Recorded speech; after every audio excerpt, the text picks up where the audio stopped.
Hey everybody. You didn't do it right. Hey guys, welcome to episode... Hey, I'm hosting this week. Hey, you did last week. Then host. All right. Host, Mr. Host. Hey everyone, this is Following Lucha. This is episode 2. I hear like we're not supposed to do that. Like just... Well, it's still so early into the podcast, you know? Yeah. Okay. Yeah. This is our second week of Following Lucha, Steven. Wow. I'm this not is the a host, podcast where we talk about Lucha Underground after watching it, and then we talk about wrestling stuff, and then other stuff. And other stuff. You're and so other right. stuff. I know. I've been thinking about it a lot since we uploaded the first episode last week, Steven. I think we have our official tagline. What's we our have tagline? Our tagline is that we are the unofficial lore keeping podcast for Lucha Underground, right? We're the lore keepers. We're like the Mad Pat for Lucha Underground. But the unofficial lore keepers of Lucha Underground. I feel like that's who we are. That's what we're here to do. And I feel like we didn't establish that enough on the first episode. So we've really got to work on it. Okay? Oh, okay. Okay. Also, I don't think what we talked about enough the first time either in the first episode is the fact that this is your first time watching Lucha Underground. Like, we mentioned Oh my gosh, it but, is. Like, that's a bigger deal than we made it out to be. Like, Because like you're like the lore guy, right? I'm just the guy you explain the lore to, and I just kind of nod and agree to it. Is that what this Like, is? Yeah. You're like the super smart. I'm just a mark, Yeah, I brother. am. You know. Dude, I'm so smart. Yeah, you are so smart. Thank you. No, that's not it. That's not what I said. No? No. Oh. I'm just smart. S-M-A-R-T. Yeah. Oh, okay, yeah. That's why Yeah, we're watching wrestling together, because we're smart people. Oh yeah. Uh-huh. Oh, I just realized. What you just realized, Steven? Just realized today's episode was really alright. Yeah, so episode Alright. 2 of Lucha Underground, Steven, is called Los Demonios. And do you want to hear how much of an asshole I am? How much? So much, because last week I got on this podcast and I said episode 1 of Lucha Underground was aired on September 6th of 2014. Yeah? Did you get it wrong? And guess what, Steven? I also said what's so sad is that we won't be able to do a weekly recap of what happened in the world of wrestling back when the episode originally aired, because they aired multiple episodes in the same night. Yeah. No, I'm just an asshole loser. They taped the episodes in the same night. So No, we have our dates wrong. we dude. do. So this episode is from November 5th. Right. Yeah, like a whole 2 months after when I thought that first episode was. I mean, on the bright side, at least we talked about the Bobby Lashley like shoot match. We did. Bobby was pretty Lashley cool. Shoot almost losing the TNA title. which Almost is lost? Awesome. Did he almost lose, or is it just like you just beat him up? We'll have to watch that for a future episode. You know, Yeah. we'll watch the Future shoot episode to watch TNA that? fight. Yeah. I still want to watch like one of those Scooby-Doo movies. We I heard they're making a second one of those, like Scooby-Doo WrestleMania 2, I think. Yo, Scooby-Doo WrestleMania Mystery 2? Yeah. That'll be badass. Well, we're not here to discuss Scooby-Doo, Steven. We are here to discuss Lucha Underground and unofficially keep the lore, okay? So, Oh, right. yeah. So the point is, this episode aired on November 5th of 2014. Not in September of that year. And I was honestly impressed by how quick that turnaround was. They taped the first episodes in September, and they're already airing in October. You know, that's crazy. I mean, I guess there's not really that much editing, right? It's just like wrestling. I mean, know? I guess, but there's a lot of post-production that goes into it. Like, do you hear how many times in these yeah? episodes, if you listen with headphones on, because this week we didn't watch the episode together like we did for the first episode. No, we did not. Which, I don't know, we're still like working things out. Maybe this is the way to go for the future. I don't know which we preferred. But this way, I listened a lot more to Matt and Vampiro, the commentators, right? Right. You can hear so obviously when they add something in post. Just so obvious. They sound like you know, like the games, right, where Mike Cole just starts talking like a robot. It's kind of like that. Yeah, for me. it's a little bit, yeah, because it's all they're just Yeah. reading from a script. It's a different microphone, different. It's Especially horrible. Vampiro. That guy just cannot like act for his life. He just starts reading. It's so obvious. Yeah, but we love Oh. Vampiro. We love Vampiro, Steven. I'm a big Vampiro mark, dude. We You all know? are. We really all are. So, but the episode started out with a recap, of course, of the first episode, which we recapped last week on Oh, episode 1. I skipped that. I didn't really care for the Oh. recap part. I don't figured know. because we're lore keepers. Well, but like we you can can recap save the so lore. much time just like skipping the recap, though. You know? Oh yeah, I do. Like, it's like 2 minutes long, But dude. I I, just could do figure- so much in those minutes. I just figure for us, in the sake of this podcast, we can recap a little bit of what happened last week, right? Because on Yes. episode 1, Dario introduced us to the temple. He said he was going to give $100,000 away to his favorite luchador. Sexy Star got bitched out by Son of Havoc. Chavo Guerrero got bitched out by Blue Demon Jr. and Dario. And then everyone's getting bitched out. everyone. And then Johnny Mundo and Prince Puma had a sick-ass match, but Dario hates them, so he gave money to Big Rick. Yeah. So, cool first episode. Now it's time for episode 2. Yeah, I mean, I enjoyed it. I like the twist at the end. That was pretty chill. The twist at the end of the episode with Yeah, Big yeah. Rick? Where like the one last week where like Big Rick just came out and was like, yo, this guy's the cool guy here. Well, this right And here. everyone's like booing him. Yeah. It's domination. So Yeah, it's domination. It's domination. What's this core theme? I had enough. I don't know. Oh my. Well, Steven, we start off this episode of Lucha Underground, Los Demonios, with Cortez Castro on the microphone, one of Big Rick's goons. Okay. Which is like, okay, but it starts with the three of them in the ring. It's Castro, it's Cisco, and it's Big Rick. But Which one's the ugly one? Because like Cisco. I was watching the match, dude, and this guy looks so ugly. It's like, oh, this poor dude. He's a chubby, like Hispanic dude from LA. Well, he just looks like a grunt. Like he is. That's his role. That's his. He is, yeah. Life. He's a grunt. But what can you do after that in wrestling? Like you just become a grunt. I guess. Like after Lucha. Well, you'll see. You'll see. He has a prolific career in Lucha Underground, as we'll find out, Steven. I'm excited. But again, like it's the other grunt. It's Cortez who starts on the microphone, and he says that the three of us, we're here to beat ass and make money, and like that's why they're in Lucha Underground, right? Hey, badass. And he says, there's only one name you need to remember in Lucha Underground, and that's. And I assumed, Stephen, the fool that I am, I thought he was going to say the name of their trio. I thought he was going to be like the name of them. But he's like, no, the name you need to remember is Cortez Castro. But that's two words, Cortez. This is so true. I mean, Cortez was like, I assume like the best speaker of the three, right? I mean, Big Rick wasn't necessarily known for his promos, you know?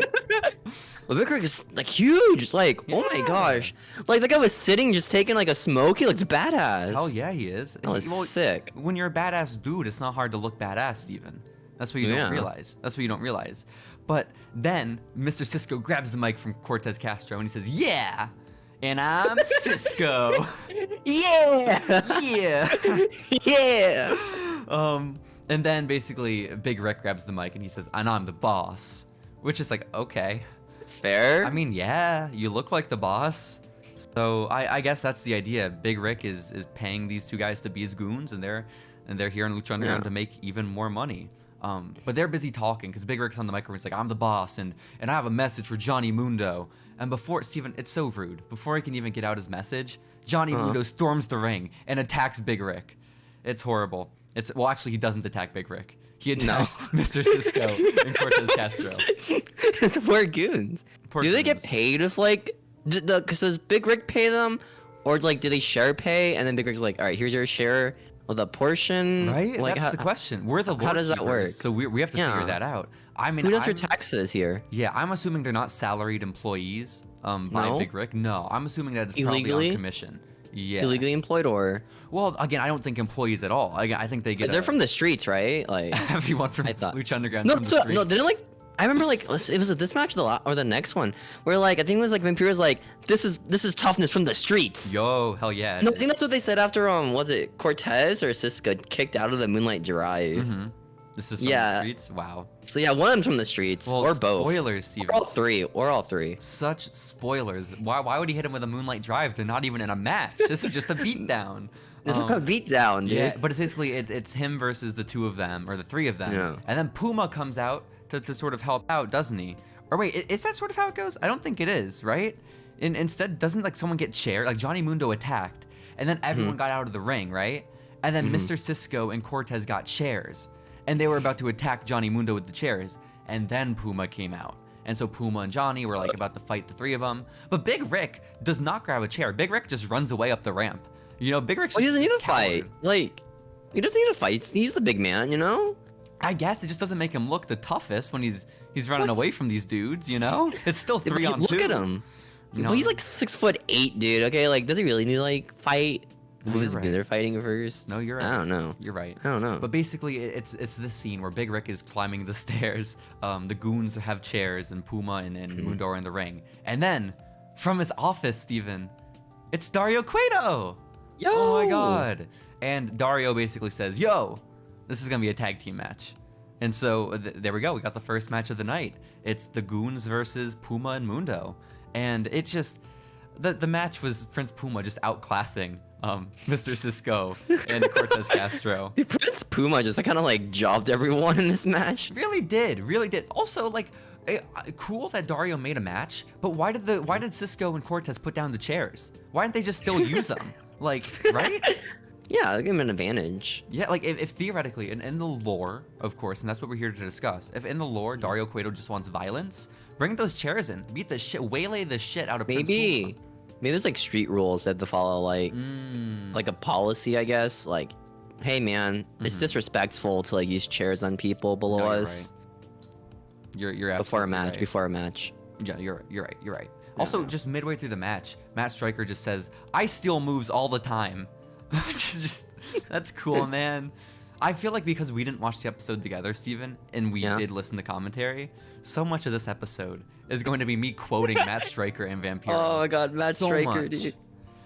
What's the Matt Striker wrestled in like this decade? I don't even know if he was doing indies at the time. Yeah, I have no clue. Was he in the indies? I Yeah, thought of course he was. Stuff. I'm sure he was. He wrestled some indie matches here and there. But basically, Steven, am I allowed to quote this next thing from Matt Striker? You can quote it. Okay, because I'm quoting Matt Striker, of course. Right? These are not my words. And I would never do such an offensive accent as I'm about to do. But basically, Matt Striker says, "I asked Cisco backstage how I could describe his fighting style, and he said, 'Yo, call it prison shower style, Holmes.'" Prison shower style, dude. Holmes. Is he like pegging his like opponents? I don't get it. Pegging? No, why would he have to peg them? He just Because it's a prison shower system. It's prison shower. They don't have to peg. They can just straight up go for it, you know? Just go for it? Yeah, just go for it. Dang. But like, Dang, again, Holmes. like, Matt Striker puts on the most offensive Mexican accent that you can. And why? Like, you didn't need to. And the messed up part too is I'm so certain that line was added in post. You think? Yes, because it sounded so artificial. Which is like someone specifically wrote that line for Matt Striker to record after the fact. Put it into this episode of Lucha Underground. But basically the important thing here is that Mr. Cisco's fighting style is prison shower style, Holmes. Pretty good, Holmes. Pretty good, Holmes is right. Pretty good, Holmes. And then yeah, and then also this is real lore. Okay, this is some real life lore. Okay. They start talking about Cortez Castro and like how he's getting a bad reaction from the fans, how he's not necessarily the most beloved. And they say that it has a lot to do, they think, with the fact that his name could be symbolic of Cortez, one of the conquistadors, the Spanish conquistadors, who came over and colonized Mexico, right? And colonized the Mexican Americas. Right. And destroyed the Aztec Empire. So I guess all these people from the Aztec Empire in the crowd, yeah. All of them. Put it, all the Aztecians, Steven. The Aztecians in the crowd. All the Aztecians. So yeah, which I guess is interesting. So like the idea is that Cortez Castro is a gentrifier, which I can get behind. You know, pretty good. That's a good gimmick. You know, he just colonizes like promotions. The colonizer, Cortez Castro. That's badass. It's a good gimmick, dude. Just colonizing really like foreign wrestlers. Well, I don't know what the implications there are, but Big Rick is there. It's just still watching the whole match from the sidelines on the stairs, smoking a cigar, like you said. Which, again, Big Rick, despite running away, still kind of a badass, you know? Dude, the way he was just looking at the match while like smoking a cigar, is so scary, dude. Oh my gosh, he has like that big boss energy, like a Batman villain. He's the boss, remember? He is the boss. He's the boss. Yeah. What is his company? Like, what does he do? Is he just a wrestler, or? I don't know, Stephen. Or is he like does he rob banks? Rob Banks? Oh yeah. my god, they should hire Rob Banks. They should get Rob Banks in Lucha Underground. Oh my god, yeah. Rob Banks. Is that a spoiler? Oh my gosh, I'm sorry, Steven. It is. Oh, no. Also, at one point, can we talk about how Mr. Cisco is about to do a move on Johnny Mundo, and he does the one-winged angel taunt, like just completely. And I don't know if Kenny was doing it back in 2014. I assume he was, but it was just straight up like the thumb across the neck, like the shoot down. Well, Did he do the thumb and the shoot down? Yes, he did. He did wow. the entire Kenny pose. That's crazy. I'll accept that from Ricochet. I'll accept that from Prince Puma. This guy's like moves, yo. From Cisco. You're like no. Yo, Cisco's gonna go to the moon, dude. This is awesome. Going crazy is what he's doing. He's the what is it? The Shawn Michaels of the three. He really is. Both Big Rick and the other guy are like the Jannettis. Both the Marty Jannetty. Damn.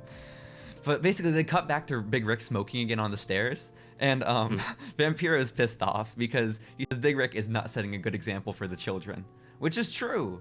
It's just true. But this show's not made for children. No, it's in the first episode. You're forgetting. It's made for children, just not children that wear bright colored T-shirts, Steven. You're right. Yeah. You have to understand.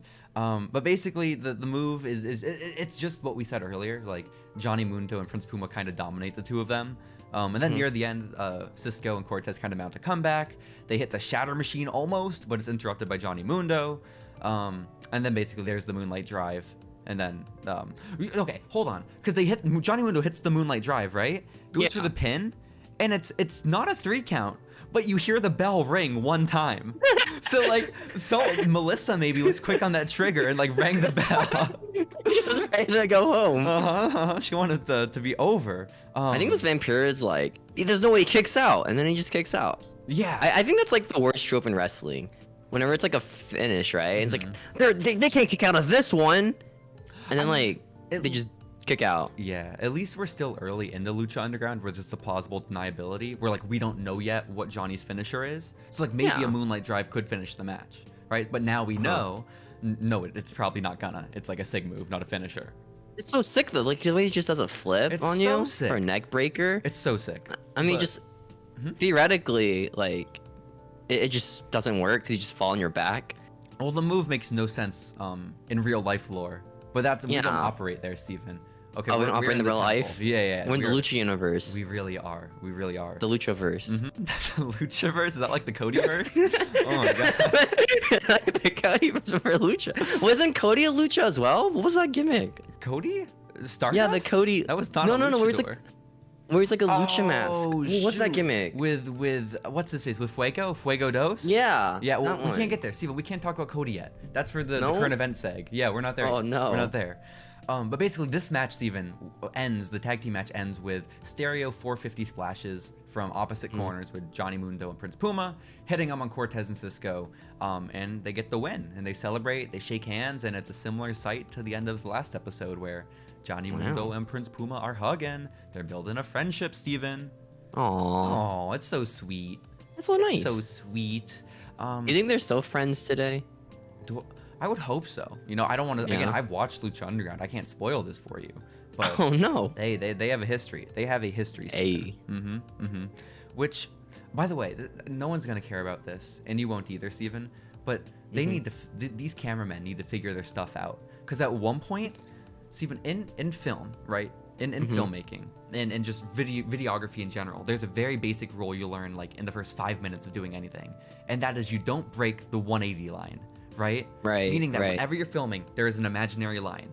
And you can't cross that line in between camera cuts or else it becomes jarring for the audience. Yeah, it's just like a really big switch, right? Yeah, like, and there is a blatant 180 break from hard cam to the ring, like to the entrance way, where like Prince Puma's on the right side of your screen in one shot, and he's on the left side of your screen a second later. And I was like, oh my god, it's so good.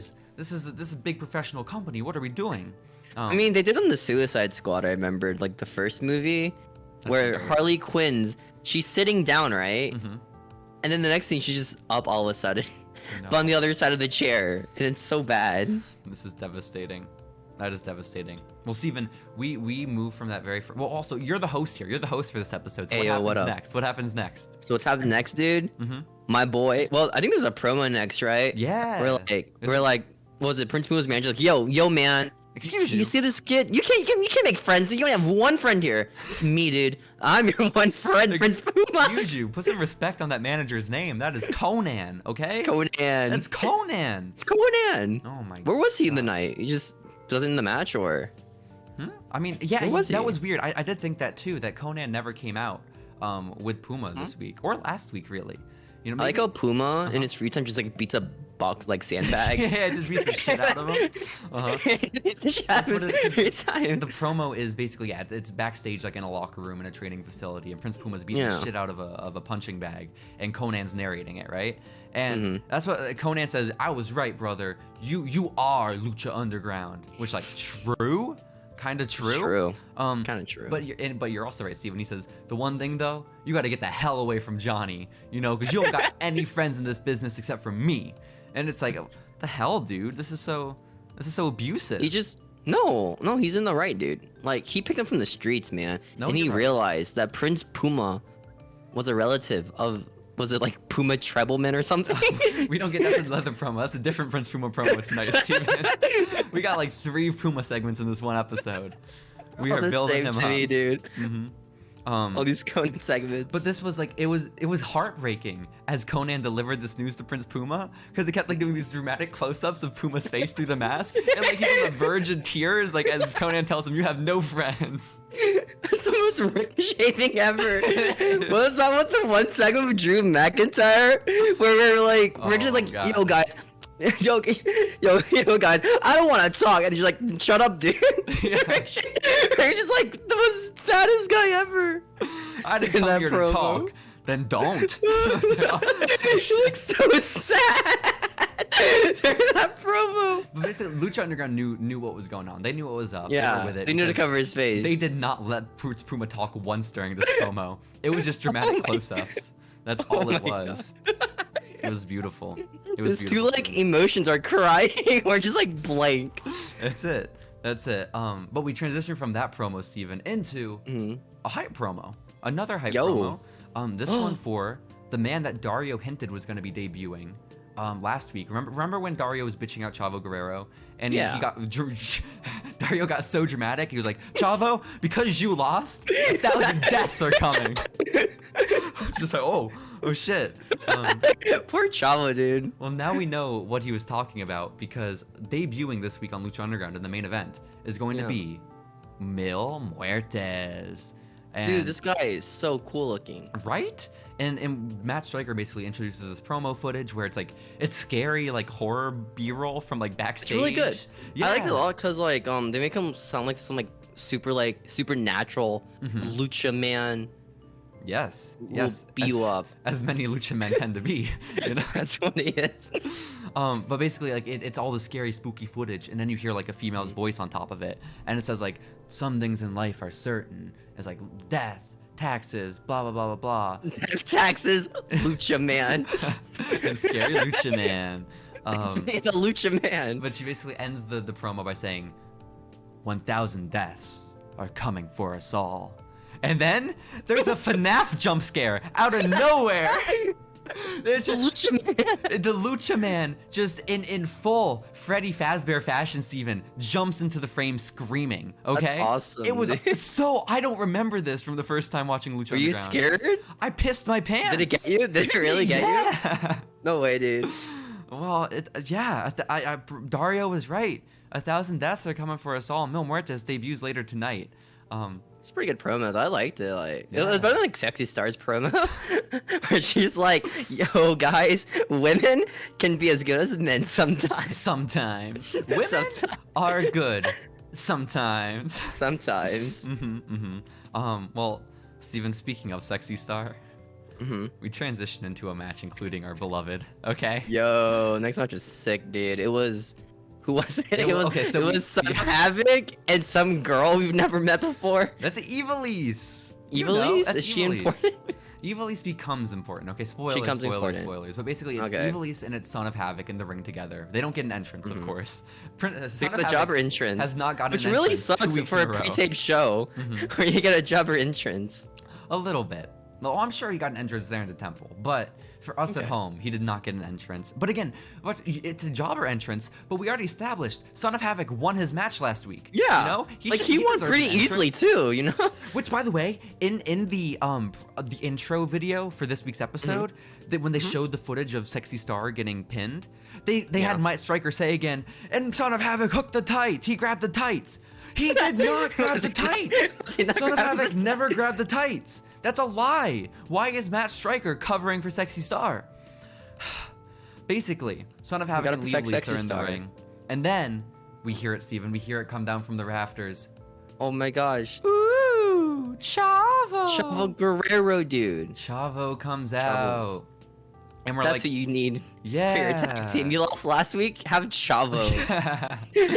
It's the team of Chavo Guerrero and Sexy Star.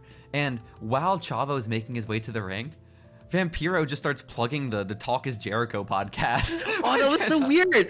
Because I remember the part where it's like, he was on the Talk is Jericho podcast. So, like- It's like, why are you plugging Jericho's podcast here? Confirmed Lucha Underground lore. Chris Jericho's podcast exists. Chris Jericho's canon. Yeah. Chris canon, Jericho yeah. and Talk is Jericho is in the Lucha Underground lore. Which is Canonically, it exciting. happened. Canonically. And so, it was exciting. And basically, the commentators made a big deal about this being an intergender match, you know, because Ivelisse is obviously a woman, so is Sexy Star. And basically, Vamp says, it's 2014. It's equal opportunity, dog. Which, yeah, I guess. Opportunity, dog. Mhm. And he's like, some Good companies for disagree Vampiro. with stuff like this, but here at Lucha Underground, you know, it's equal opportunity. And it's, okay. I think my favorite part of Yeah. this match, where Vampiro's like, that's Son of Havoc. That's Havoc's son. What happened? What is happening? Matt Striker is like referring to him as Son of Havoc a bunch, right? And I think Matt is like, okay, this Yeah. is too much. He's like, so Havoc just went for the neck breaker, and then Vampiro's like, that's not Havoc, bro. That's Havoc's son. That's gotta be an ad lib. That's very astute. Who's Havoc? I was just so upset because Matt Striker did not respond to it. Matt Striker was putting up with none of it, which is No. devastating. Like, dude, read the fucking script, Vampiro. Stick to the script. Read the fucking script, man. Do you think Matt Striker writes the script for Vampiro? He writes everything he's allowed to say. Every time he ad libs, like, hey, Vampiro, shut the fuck up, man. Who's Havoc? Who's Havoc? Who is Havoc? But also, Steven, like, not only in the intro did they reference Son of Havoc just pulling the tights last week, but Matt Striker mentions it again during this match, and he says, Son of Havoc, he had to pull the tights to beat a woman. Whoa. To beat what? Like, is that especially shameful because she's a woman? Like, it's especially embarrassing? Well, yeah. What? Again, sometimes they're just as strong, dude. Yeah, you're right. Only sometimes Yeah, they're just only as strong sometimes. as the guys. Only sometimes they kick ass. I like how the they're guys. really, like, pushing down for this whole tights thing, too. Mm-hmm. Like, yeah, no, they're doubling down despite airing clear footage of Son of Havoc not grabbing Sexy Star's tights. She lost a little backbreaker, you know? Like, you It's gotta, like, just a straight you gotta backbreaker. cover that up, man. You're right. But basically, I mean, this match was fine. It was good, I guess. It was a match. There was a tag to Sexy. She started doing all her stuff. Her momentum was stopped by Havoc and Ivelisse. And then there was a big hot tag to Chavo. Whoa, Chavo. And Chavo basically just dominated, you know? And then The crowd pleaser, Chavo Guerrero. yeah. By the way, there was a weird like little skirmish at one point between Sexy Star and Ivelisse where like they like clearly were not communicating correctly, so they just awkwardly sort of like threw fists at each other, like grabbed each other's hair before falling to the outside. And then like then Sexy Star does like a running Rough Rider off the apron, but then Matt and Vampiro get like really weird about it, and they're like, "Ooh, I could call that something, but that would be inappropriate." Which is like, huh? What was he gonna call it? I rewound like 3 or 4 times trying to be like, what are they implying? Because like she hit her with her crotch? Like, was it what? And that's what, like, was it Tessa Brooke did in TNA, right? Tessa Just, like, Brooke? gave people her crotch. Yeah, you know Tessa Brooke, right? I know Tessa Blanchard. I know. Miss Tess Knocker. That's her name in Oh TNA. shit, Miss Tess. Miss Tess yeah. Knocker, the greatest TNA wrestler of all time. Of course. Yeah, what was it called? Was it just a Bronco Buster? I don't know if she like called it something special. Was it? But like whenever she did it, she would like moan. Oh, that's 'cause- awesome. Yeah, it was Just doing all of amazing. X-Pac's move, also the fuck buster. That'd be awesome. You know? What is Road Dog's like thing where he like triumphs you? Oh my god, the pump handle slam, but he ass fucks you before he does it. It's bad. Yeah, it's so cool. That's badass, dude. That's a dominance right there. It is. That's how You you do it assert- today. It's right here. I feel It's like domination. if I was a wrestler, dude, Mhm. that'd be my gimmick. Just Uh-huh. like dry humping people before I pump handle slam them. That's what you should. But you do it That's for what an I do. uncomfortable amount of time. You do it for like 30 seconds. That'd be awesome. Well, basically, Steven, how this match wraps up is Chavo Guerrero climbs to the top rope. He points to the heavens, and as Matt Striker and Vamp couldn't stop pointing out the entire match because of the quota for how many times they have to mention it, Eddie Guerrero is in fact that man's uncle, and he is pointing to his uncle because he's closer to him when he's on the top rope. He's closer to heaven. Wow. And then he does the frog splash, goes for the 1, 2, 3. Except he doesn't, Steven. Eddie doesn't go for the pin. Instead, He doesn't. He tags out the Sexy Star, and I'm like, okay, cool. Let's go, Sexy. And I figure Sexy Star's gonna hit her finisher. No, she just pins Chavo. Or not pins Chavo, pins Son of Havoc. 1, 2, 3. Havoc's son. She pins him. So Havoc's son. Yeah. Pins him 1, 2, 3, and the match is over. And it's like, this is like again, the most condescending way to book a woman that you possibly could. Okay, just. You have her be like, I'm a defender of woman, get beat by a man, make up an excuse for why she lost, and then have a man win this match for her. It's like, what are we doing? But the thing about this match is, like, she didn't do it much at all, really. No, like, not really. offensively. It was really just Chavo just carrying her. Yeah, a little bit. But basically, like, then on commentary, there's like, oh my god, look at what a gentleman Chavo is. Which is like, what a gentleman. Okay. It's foreshadowing. But and then also too, this is unrelated, but when because they're still talking about Eddie Guerrero after the match is over, and Matt Striker's like really weird about it. It's like, as long as Lucha Underground is on the air, you guys are gonna remember the name of Eddie Guerrero, which is like, huh? Well, I think like if you're just a Hispanic wrestler, I don't know why. I think it's one of my pet peeves. They always do a tribute to Eddie Guerrero. Yeah, well, you don't have to be Hispanic anymore. You just have to be an acrobatic wrestler. You threw 3s, was it suplexes? Oh my god, it's a tribute to Eddie! It's a tribute to Eddie. Every time. Every fucking time.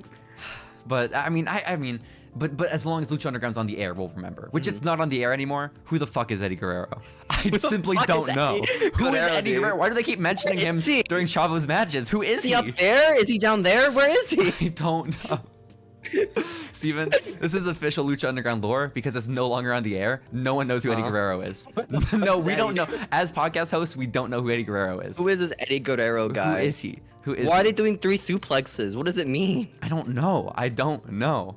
But basically, that's the match. Chavo wins the match for Sexy Star. Again, like, I don't understand the Sexy Star booking. I love Lucha. I want to understand it. I want to, like, go there with them. It's because, like, they want to book her as, like, a feminine hero. But, like, they don't want but they just don't know how to, like, go with it. It's so weird. It's very weird. It's so like, weird. It's like AW booking for their women. No, it's kind of. Oh my god. It's kind of weird. Why don't people know how to book women? Well, it's not that hard. They're just. WWE is doing pretty okay with their women sometimes, you know. Sometimes. Right now they're doing all right. Tegan Knox says they're gonna go back to being the divas though. So. No, there's no way. Sorry, they that's have Ronda Rousey. They're not going back to divas. They're gonna be the divas. I heard Nixon Newell say it. I swear. Oh yeah. Well, their top stars like what, Nikki Ash and like Rhea Ripley. Typical diva look. Hell yeah. But basically, Steven, we get back to Lucha Underground, okay? And it's we go backstage and we see Blue Demon Jr. and he's warming up for his match, you know, because he's gonna be in the main event against Mil Muertes. And so good for him. Basically, yeah, he's warming up, and then all of a sudden, this like female's hand, like this woman's hand appears out of nowhere, like fingernails painted, and taps on his shoulder. And Blue Demon turns around, like taps on his shoulder. It's from Maxine behind, right? from NXT. It's no one. There's no one there. Oh. It's just he looks around. He's like, "What the hell was that?" Right? It's a ghost. And then out of the shadows, comes Maxine from NXT. There she is. I like the part where she just licks him. Yeah. Well, she really she introduces herself and like, "I'm Katrina," and she's like, "I have a message. I'm associate of Mills, and he had a message for you." And then she just licks his face. You know, it's awesome. Hell yeah, let's go. Do you think he wanted that to happen? I mean, where Blue Demon was like, "Hey, I gotta be honest. I'll let you lick my face for this promo." I feel like Blue Demon Jr. I feel like there are a lot of horny wrestlers in the Lucha Underground locker room. Son of Havoc included, right? But that guy looks fucking horny, dude. Well, also, there was one point during the Son of Havoc match where Chavo grabbed his beard, right? And then Vampiro's like, "Oh, you better be careful not to rip it off. That dude's ugly as shit." That's awesome. Poor Son of Havoc, dude. Like, you have the name Son of Havoc, man. Your gimmick is just some dude with a mask who's ugly. Some dude with a mask who's ugly. That's true. Poor guy. Hell yeah. But Steven, no, I think Blue Demon Jr. He's killing it in life. You know, he's a legend. He's probably got a family. He doesn't need Katrina licking him. You know, he doesn't seem like the guy.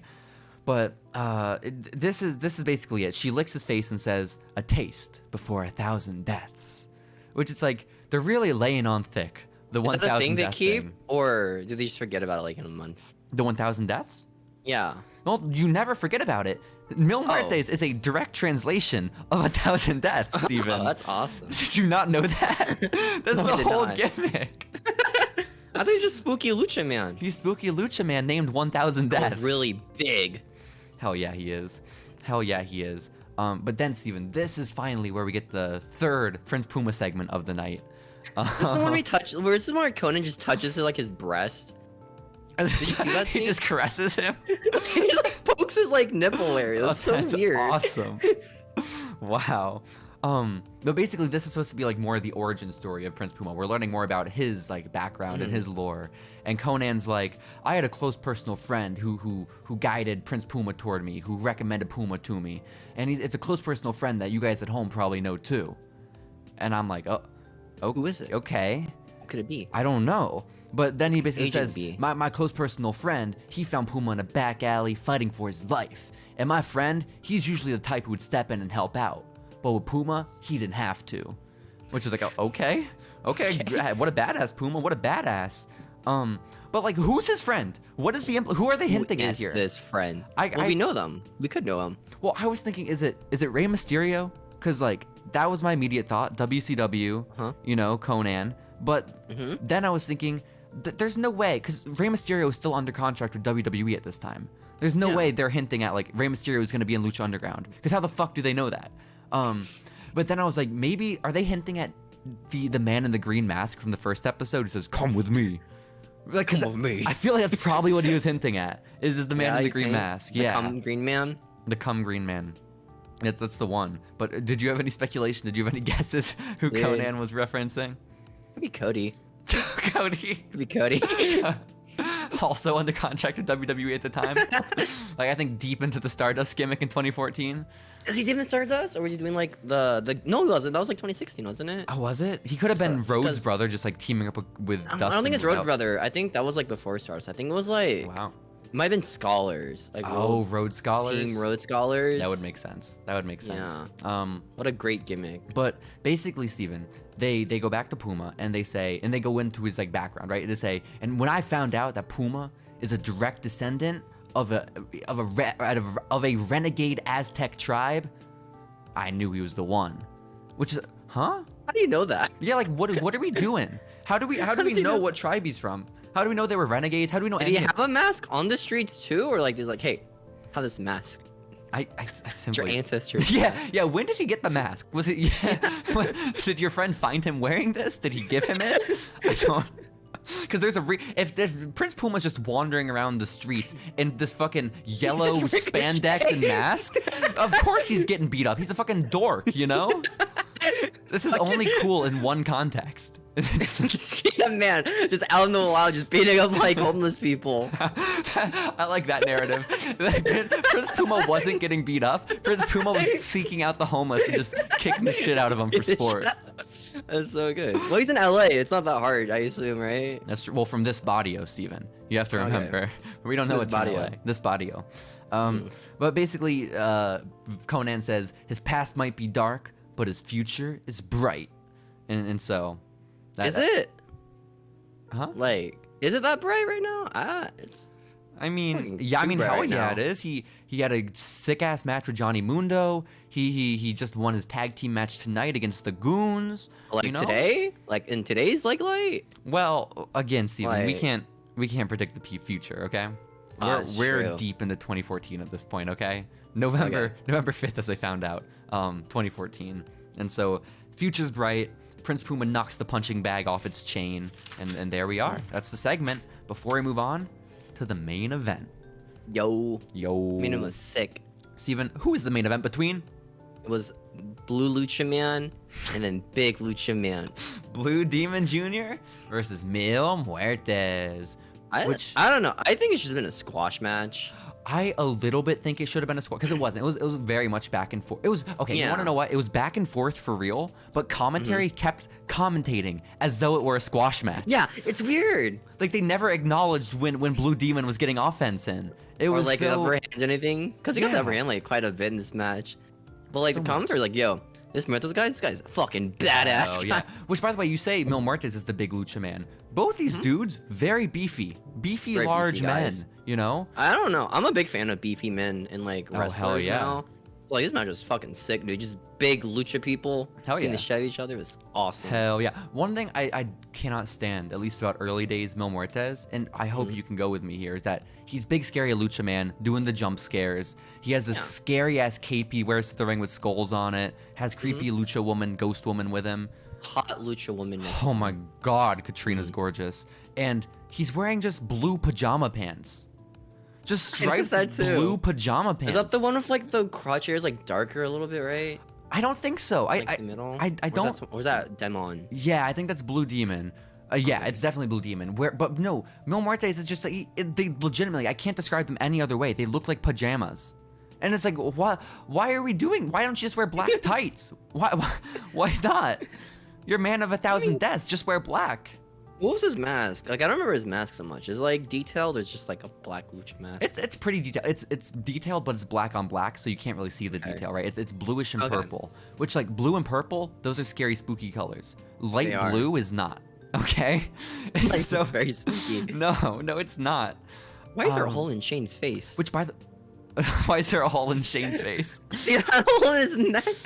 Steven, why is Shane McMahon in the background this week? Why is he the person who chose behind you? Yeah. That was a funny picture. Oh, true. It's a good picture of Shane. True. Or be foreshadowing before we talk about in today's wrestling thingy. Here comes the money. Here we go. Money. I like how they still use that song. Still, yeah. Just in general. But Steven, did you hear when Mil Muertes came out what Melissa said? Like how she announced it? No. She said, accompanied by Katrina from beyond the grave, Mil Muertes. I kind of like that. I like Beyond the Grave. How do you feel about that? Beyond the grave? From beyond the grave. Where's that? Where is that? Well, it's implying that he was once deceased. Oh. Right? Or like from hell? I thought he's already dead. Mil Muertes? Yeah. Well, clearly he's alive. He's here fighting. Oh.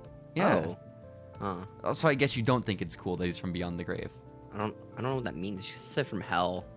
From hell, Mil Muertes. Is that what they said with the Undertaker, or is he like parts unknown? From Death Valley. Oh, what's that valley? It's just a place like near Arizona, I think, a desert.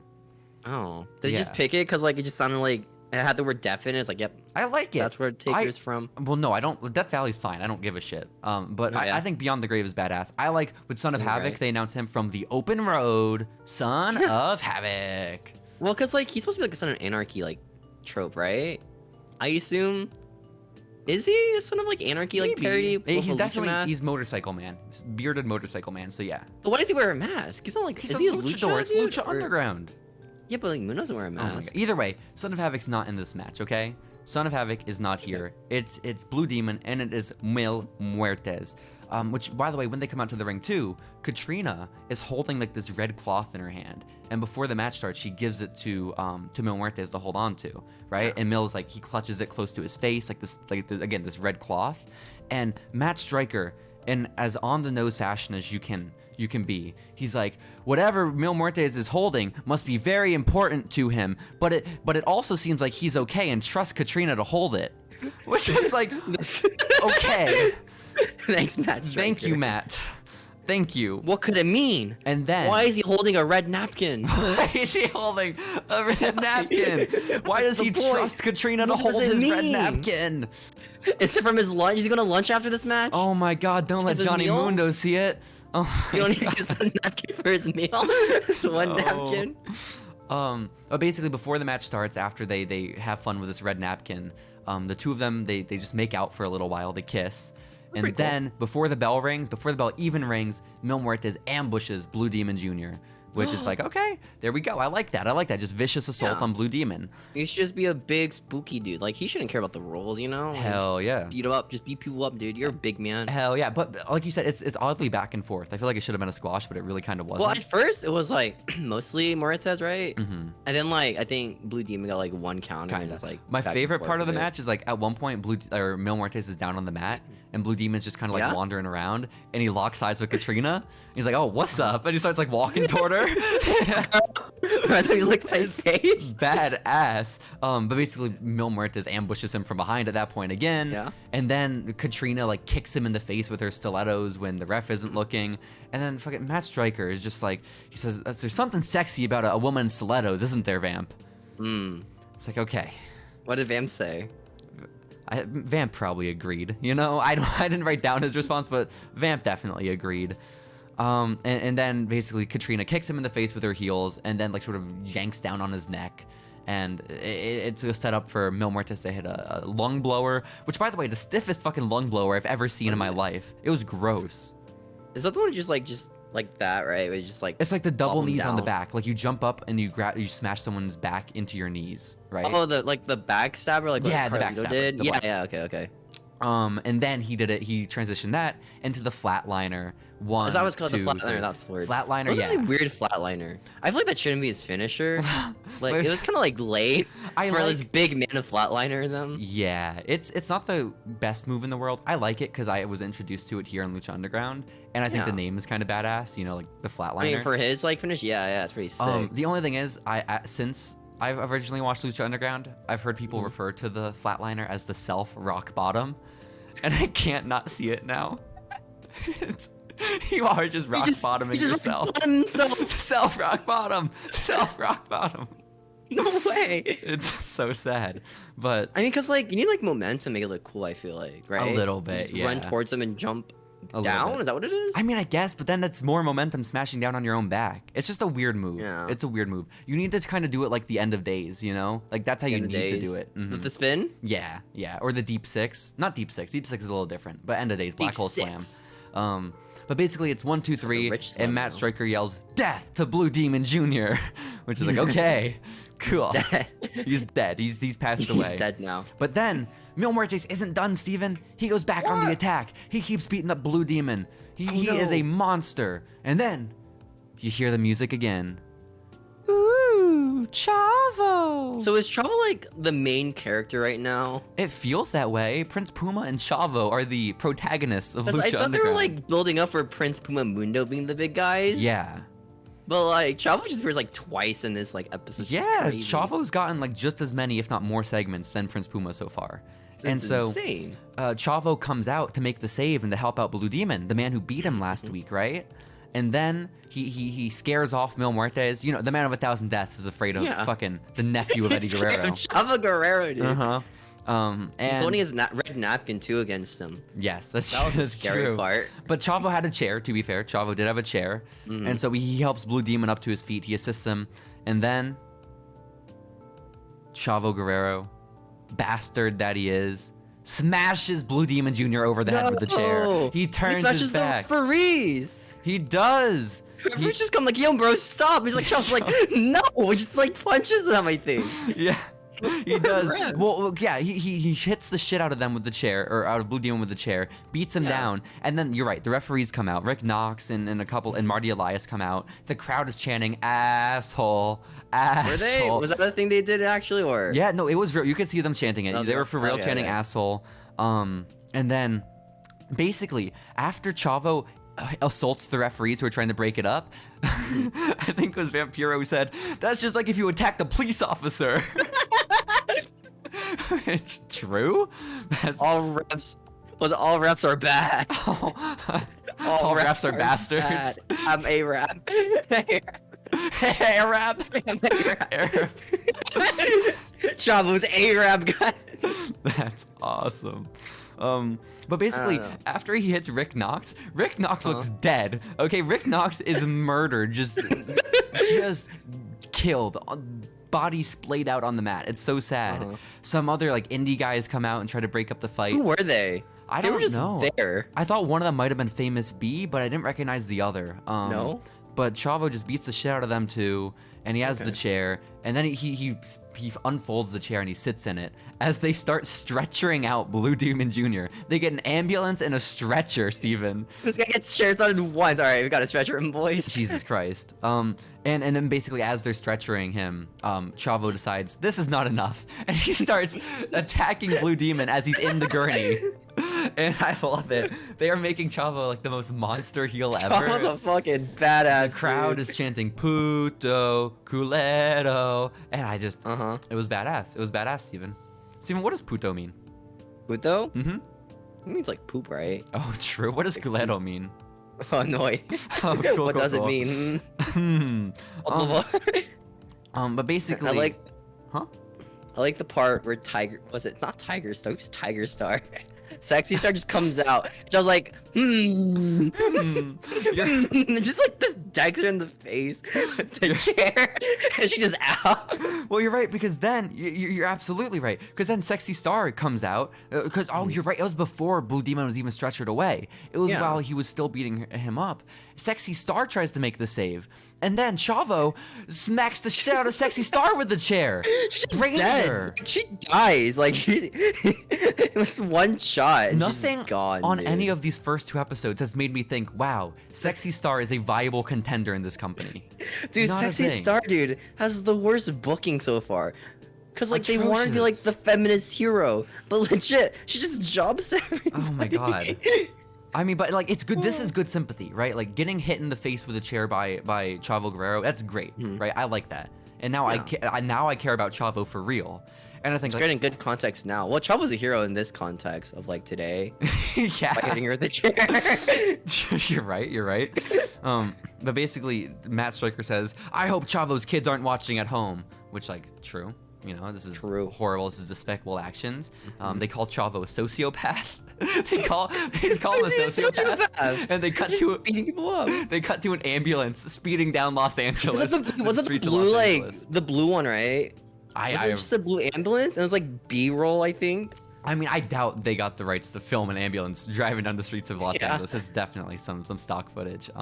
But this is it. Blue Demon Jr. was ambulanced out after a chair shot from Chavo, which is awesome.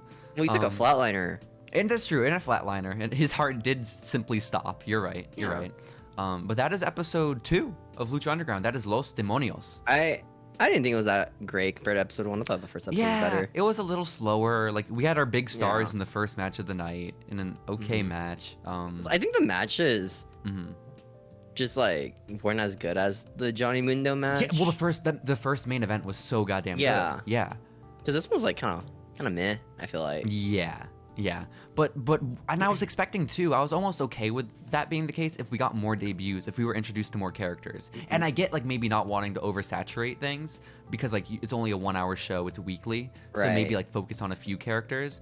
But I was a little bummed we only got introduced to Ivelisse and Mil Muertes, and we weren't really even introduced to Ivelisse. We were just told she was Puerto Rican by Vampiro. That's it. She's Puerto Rican. Yeah. Did he say like something like don't like hurt Puerto Ricans or like something like that? I don't fucking know what he said. Like don't mess with Puerto Ricans. Vampiro is obsessed with race. This is all I know. He simply is obsessed with race, and good for him, I guess.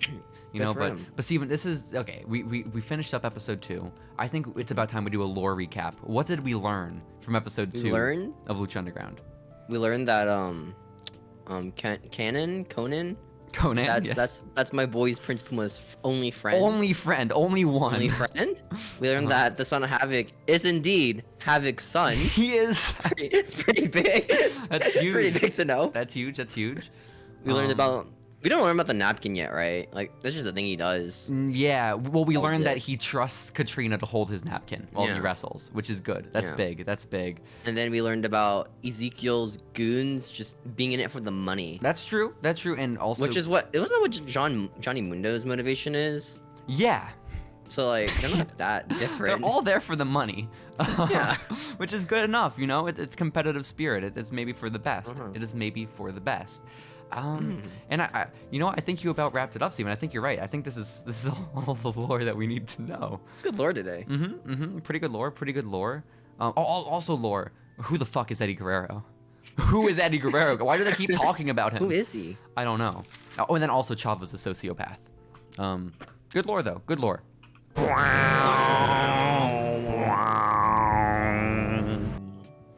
Okay. So what happened this week?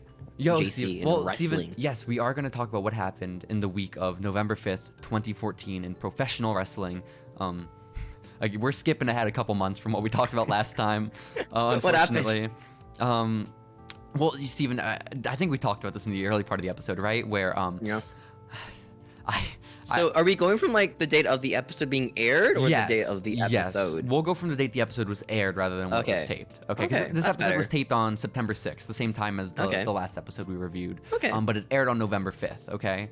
Mm-hmm. And so, for whatever reason, this week it was way easier to find news stories about what happened in wrestling. You know? Fuck that last month. What was it, April? Fuck September. Fuck September. Yeah. Fuck September, dude. It's all about November, guys. I think like I guess from September to November of 2014 is when wrestling journalism became a thing. Because again, it was so easy. Dave Meltzer existed. Yeah, that's Dave Meltzer started his career in 2014. Yeah. The Observer started then.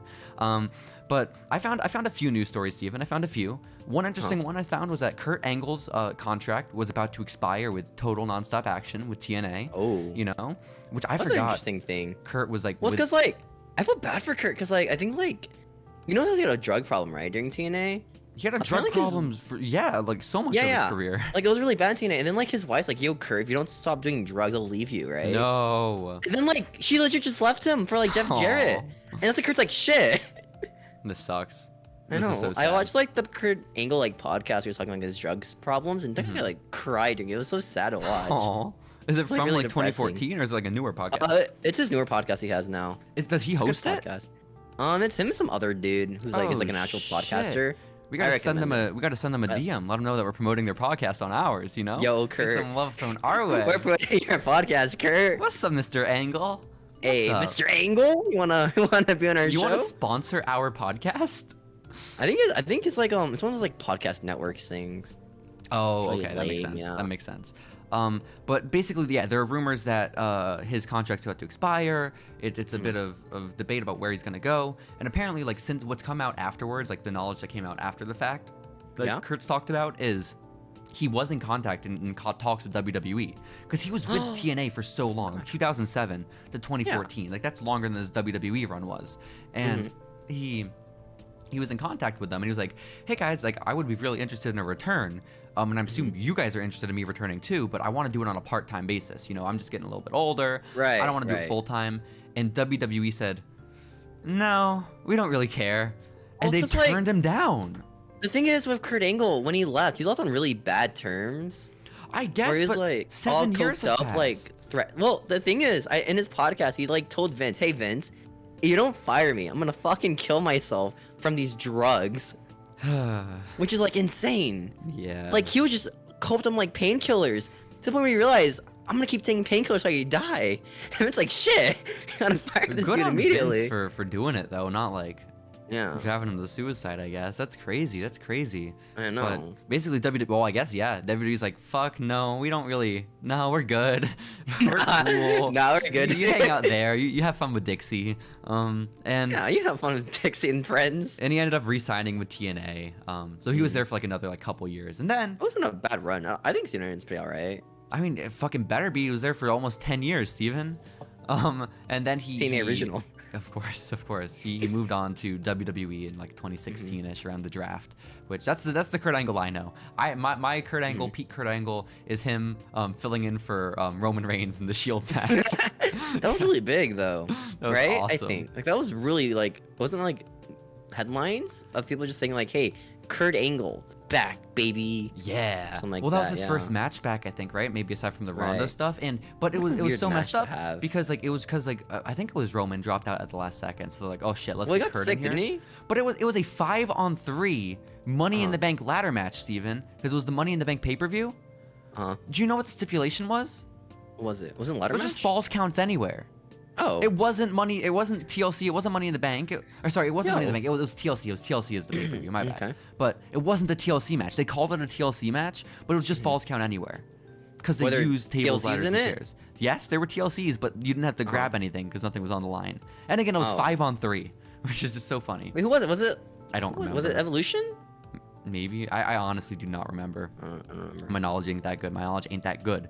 But Steven, another big, I guess, multi-man pay-per-view match going on around that time in 2014 was Vince McMahon came out on Monday Night Raw back in 2014, that first week of November, and he says he has an announcement for what the match is going to be at Survivor Series. It's going to be Team Cena versus Team Authority. And if the Authority loses, they're no longer the Authority. No. Just imagine your job as like you're just the boss and like, hey, you gotta wrestle. If you don't wrestle, if you don't win this match, you're still hired. Like you're still employed. You just got demoted. Yes, very big demotion. Yeah. Which, can you take a guess who was on Team Cena and Team Authority at that time, Steven? You know Ziggler was on it, right? Yeah, Ziggler was on Team Cena. He was like the Michaels of the team, where he's like 1v5'd everyone, if I remembered correctly. Let's go. Like this was back when Ziggler was really good too. Ziggler's always kind of been good, like, Steven. Well, the thing about Ziggler's like, I think like the early 10s, like I want to say like 2010 to 2016 Ziggler. Was when they really like tried to push him. Well, they fucking gave him the title for a night, you know? Yeah. That was sick. And then like after that, now it's like, who? Yeah. Who's Ziggler? Yeah. But also on the team was the Big Show, which this was actually, I believe, the match. This is spoilers for a future. Is this the one where he turns face, or is it? Well, heel? it's the opposite. He's on Team Cena and he joins the Authority. Oh no! Who I saw know. that coming? Then also on the team, Steven. You know who it is, right? Who is it? You know who it is. Is it Roman? No. It's not Roman. No? It's not Roman. Oh. He's no longer with WWE. He's gone on to bigger and better things. He's known for poppin' Cialises. You know, Why are you looking at me like that? Is that Sin Cara? No, that's Sin Cara. That's Sin Cara. No, don't. There's a very famous story of him taking a Cialis when he found out Brock Lesnar was debuting with WWE because he wanted to impress Brock Lesnar with his boner. So, you don't know who I'm talking about? You can like show Brock his boner. It's the big guy. It's Ryback. Wait, Ryback popped a boner for Brock? Steven, you need to go back. It's on YouTube. I watched it like the match? No, it's not a match. It's a table. Where's like an interview? On the WWE Network, they used to do Table for Three, where like they'd get 3 wrestlers, they'd eat dinner and they'd talk. Oh, that's a good show. I never so watched good. it. It just sounds really cool in concept. It was. I'm a little sad they don't do it still, but they pick a theme and then they basically just get 3 people that match the theme and they have them sit down and do that. And the episode was Daniel Bryan, Dolph Ziggler, and Ryback. And it's one of the funniest things I've ever heard in my life because it's just 25 minutes of Dolph Ziggler and Daniel Bryan bullying Ryback. Just bullying the shit out of Ryback. And it's so funny. It's a shoot. It's a shoot like, bullying. Ryback is like a cock. Because like Ryback is like backstage. Ryback was like kind of like not alpha, right? It was like pretty like because I know CM Punk was like shit talking him. About, well, what's super interesting, and this we'll have to save this for a couple weeks from now. But basically, in like November 24th, I think of that year is when the Colt Cabana podcast comes out. So we the CM Punk one. Oh my god, I can't wait. We can talk about that though then. Okay. We can. So this is like you're like right Axel, right? No, I don't think so. No, this is like the come down from being like the big guy, from being like their champion, you know? This is him, his fall from grace. Because like he was like over for a bit, right? Which is crazy to me. Yeah, Ryback rules. There was a time where people legit thought he should like dethrone CM Punk as champion. Yeah. That's crazy, man. Imagine that timeline where Ryback beats CM Punk at Hell in a Cell instead of like Brad Maddox just debuting that night. Oh, I miss Brad. But Steven, this match is the last remaining member on Team Cena is fucking Eric Rowan, which that guy's so good. But like, why? You see, they have Luke Harper and the Authorities, so obviously they need Eric. I don't remember that. I don't remember Harper being in the Authority. No, that's how he got the IC title. I don't remember that at all. That one time. I remember him with the IC title. I don't remember that being the Authority. Oh, he was in the Authority. Because on Team Authority, Harper's there. It's Seth Rollins, Mark Henry, Rusev. Mark Henry like an Authority? I don't know. What was he doing? Clue. He was another one that threw me off. I was like, why the fuck? Why the fuck is he there? Is this around the time What where was he he did doing? the pink suit thing with Cena? Like, is that around that No, time? that was like That was years earlier. 11, right? Like that was before Daniel Bryan became like champion. Yeah, and then Kane was the last member, and I remember Kane Makes being sense. in the Authority. Yeah. And Was at it Masked ringside- Kane or is it Corporate Kane? I don't know. Again, we haven't watched Survivor Series yet. This is just Vince announcing the match. That hasn't happened you know? yet. Okay. Yeah. And then at ringside would be J&J Security, Lana, Hey, my boy Stephanie, J&J. and Triple H. So. Wait, Triple H's cool. on the match? No, he's just watching. Oh, he's just watching his jaw on the line. Absolutely. Okay. Which, by the way, when I was looking on YouTube for like to see who the members of the match were, they fucking WWE's YouTube channel uploaded the 50-minute match. So if you ever want to watch it, Team Authority versus Team Cena. I heard it was pretty good though. I heard the match is pretty alright. No way. Do you want to watch it for that remember. episode in a couple weeks when it's When it happens, sure. Okay. There's no entrances though. I like it when they have the entrance, because like the WWE channel, when they upload the full matches, they don't put the entrances. I think because like music copyright, right, or something like that. Gotcha. That makes The sense. music that it's they own It's their most of the time? copyright. Unless it's Ronda no. Rousey and then they get fucked. Oh yeah. Yeah. Well, they do the same thing with like TNA. I remember like Cody's theme when he was in TNA for a bit. They had to like pitch it up because they didn't own the rights to his song. That's So awesome. like every time you heard like Cody's like Adrian, it's like Adrian. It's like super like high pitch. That's so cool. Okay, Steven. Well, also going on in the world of wrestling at this time, Rey Mysterio has been on a 7th-month hiatus with WWE. He is under contract, but he has refused to work for 7 months. And Why? I don't know. But he's back. But they saw him backstage at Raw this Monday. But basically, I guess Rey Mysterio was experiencing burnout. He wasn't enjoying his job, and so he was just like, I don't want to be wrestling. And so they just sat him at home for 7 months. It happens. Which Quite a like, bit when wrestlers like fuck this job. yeah. And set out. But like I was so under the Happening right now, impression too, like huh? during that period I thought Mysterio was gone, you know? Because like this was Well, was this like Singlet Mysterio? Where like pre-singlet Mysterio like his most recent thing he had done was team with Sin Cara. okay, Yeah. because they both wear masks. Was 'Cause this they like both wore back when they're masks. trying to push Sin Cara as like the next Rey This Mysterio? was Or, like, way this is after. Jobber, Way Jobber after. Sin Cara. So Yeah. Jobber Sin Cara. But basically, like I was a little surprised by that like I didn't realize he was under contract with WWE that long, just not doing anything. But yeah, he's at Raw. He didn't come out at Raw, but he was there.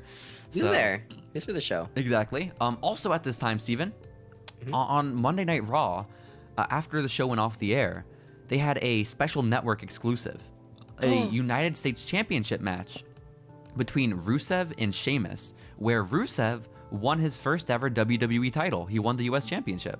I thought he beat Cena for that. No, Nah. Cena beat him for it. Yeah. Wait. I think Okay. so. At Mania or something like that in the tank. But yeah, Rusev beat Sheamus for it, which I was like, oh, I don't remember that. And the reason I probably don't remember it is because I didn't know the match happened. I didn't watch it on the network. You know, like why was that a network exclusive? Well, they just wanted to promote the network. It was like $9.99, right? Were they doing the $9.99 thing at the time? Or They like were. before? They were. We gotta get the $9.99 T-shirt that they used to sell. That's so bad. Yeah. Such How much did it ass. cost? That's a great question. It was probably like $32. This I is mean, dumb. it was good marketing, you know, just obnoxious $9.99 stuff. And It's a like good price. it worked out perfectly with the Authority too. Yeah.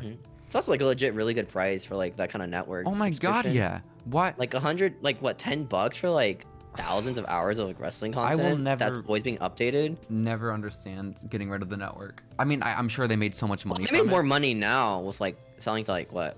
Peacock, yeah. Right. But Yeah. like, goddamn, it was just so nice to have all that content in one place, so beautifully organized. You know, not be able to search. I heard the certain site names. was kind of bad to use though. Like it was like was it Flash? I think. or Yeah, I thought it HTML? was kind of shitty, but then I started using Peacock, and I was like, holy fucking yeah. shit, I missed the network. So, whatever. I only used the network like twice for like the free trial to watch Mm-hmm. WrestleMania, and I think the Greatest Royal Rumble I did once because it happened to be during my free trial period. Yo, what, Steven, Was you it ready the to go to Greatest Royal WrestleMania Rumble, this year? Yeah, I'm Yo, excited. we'll talk. We can wanna talk about that tell- in the current events. We can talk about that in the current talk events. about current events? But Alright. also around this time, WWE announced on their website that Friday Night SmackDown would be officially moving to Thursdays. Thursdays? Yeah, so starting January 15th of 2015, they'll be going back to Thursday nights, which is like, and I put this on the list because I specifically remember this period of time being right around when I stopped watching SmackDown. Like when they transitioned back to Thursdays is when I was like, I don't care anymore, you know? I feel like Thursday's a really good night for SmackDown, right? There's nothing on Thursdays, right? I don't know. I don't know. I mean, I like wrestling on like weekends and Fridays. This is when I want my Was this wrestling. like? I remember like for that decade, right? It was Mhm. like SmackDown would be on Friday for a bit, and then Tuesday for a bit, Yeah. and then Thursday yeah. for a bit, and it kept switching it. All that mess just made me be like, it's too much effort for a show that nothing happens on. Well, in 2016 it was pretty good when it was like well, yeah, Tuesdays, no, I right? mean, yeah, but that's fucking Yeah. that's Friday. That's for SmackDown Live, you know. Was this- Which was I this back love when, like- SmackDown Live. Was this back when SmackDown was like just Raw 2? Yeah, it was a super show, right? They merged the Uh-huh. brands. It was a super show, and so there was no point to watch SmackDown. Yeah. But with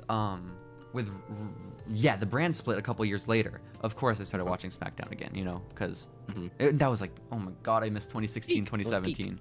It was. Peak SmackDown. Then I have one last news story here, Steven, for the week of November 5th, 2014. Mm-hmm. And that is that WWE issued a survey about whether or not fans wanted to see the return of the cruiserweights.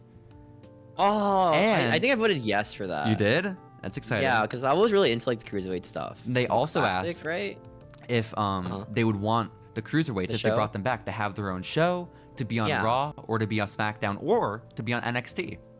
Which, pretty They did all interesting. three. They did fucking They did all all of three of them. those. Yeah. It's still a show now, but it's not like 205 anymore. Like you don't have to be 205 pounds now to be on it. Steven, I have heartbreaking news. What? We're gonna have to get into the current events right now, okay? Do the Do they brown do with it me. for live? Do the brown with me. Do the. Oh.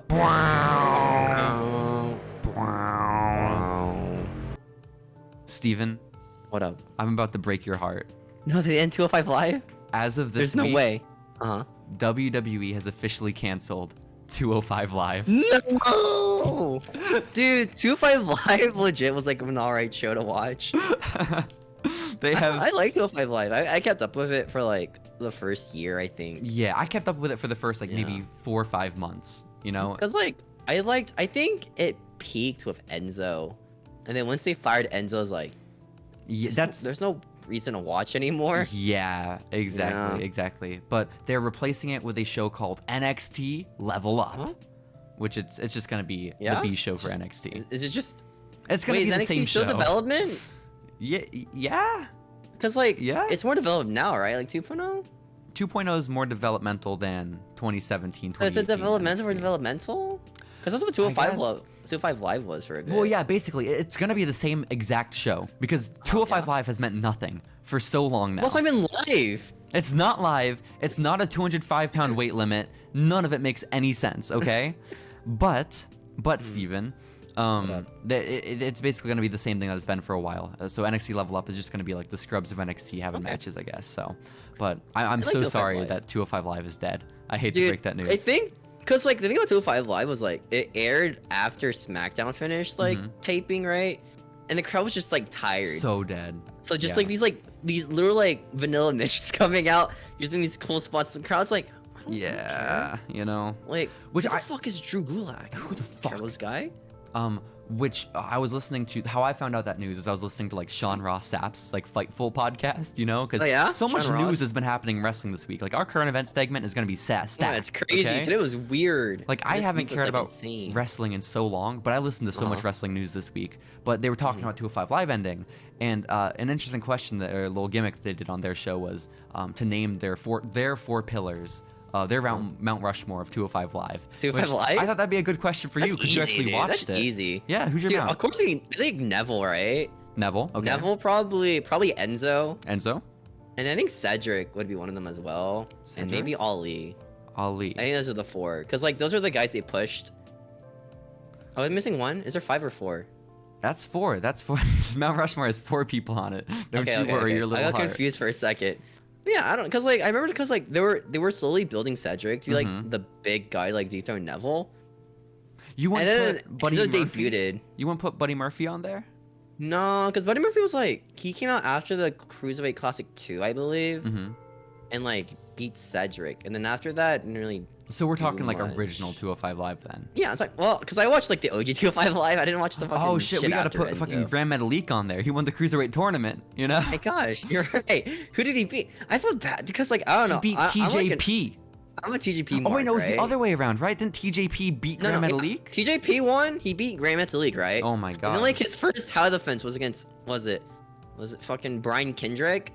And then he just lost to Brian Kendrick. Sad. I loved Brian Kendrick though at the time. Well, because like they did the worst job at introducing TJP, where he didn't show up for the debut of the cruiserweights, right? His debut was like Hell in the Cell, I believe, where he walks out with a gamer theme, and then he beats Brian Kendrick. The next night, he's like, Brian Kendrick, I'm about to level up. He's like these gamer words like, I have another life, or hit the pause button. It was so lame. I remember they used to always be like, they would try to build emotion and character for TJP like in the tournament. He was homeless. He was homeless. Then I listened to an interview that TJP did. He lived in a car for like a week. That was him being homeless. Like for a week, he lived out of a car. Like that's honestly. Come on now.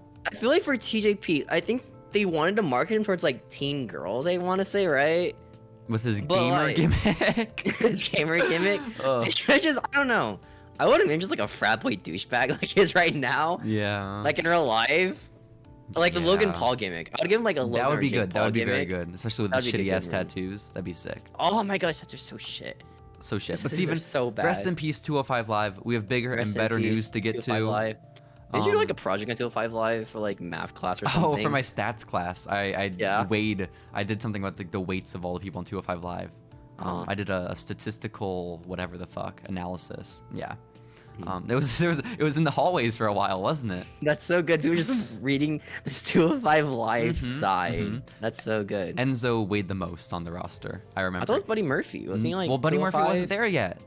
Oh. This was 2017. I did that project. Oh, Enzo was like 204, right? I believe at the time. Enzo was 206 on Wikipedia. Oh, wow. Yeah, Wikipedia had him at 206. But Steven, we have big news this week. Probably the biggest news that we'll talk about maybe ever on this podcast. No way. Motherfucker, Cody Rhodes has left AEW. That's fucking crazy. We're not breaking any news. Like everyone knows already, but he knows. Everyone knows because it's so big. Because like he's the guy who like made AEW essentially, right? He's one of he's the guys, yeah. He's the guy who on Twitter accepted Dave Meltzer's challenge of like being able to sell out an indie show in like a real arena, and made All Out happen. Got in contact with Tony Khan, and like just absolutely fucking insane, dude. Yeah. Well, that's crazy. Gone. Like they didn't try keeping him because like they made out Cody to be like your next guy, right? Like he came out from the middle of the entrance ramp, right? He had his own entrance ramp. They had a section of the arena called the Cody entrance. Cody ramp. Where he pops up from the middle because he's Cody. They gave him a choir singing, okay? They gave him a TV show and a game show. The Go Paul Wright show. The Go Paul Wright show. They gave him the Go Paul Wright show.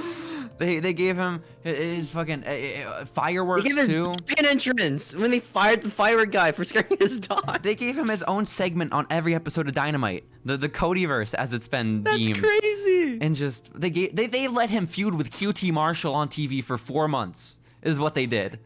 They gave him the TNT title because he couldn't get the main title. Like here, the Cody title. This is yours now. Basically, I guess the idea behind it, and everything's still very cryptic. It's all rumors. It's all secondhand from like wrestling journalists and stuff. The idea is Cody over time didn't have as much creative control as he did when he started with the company.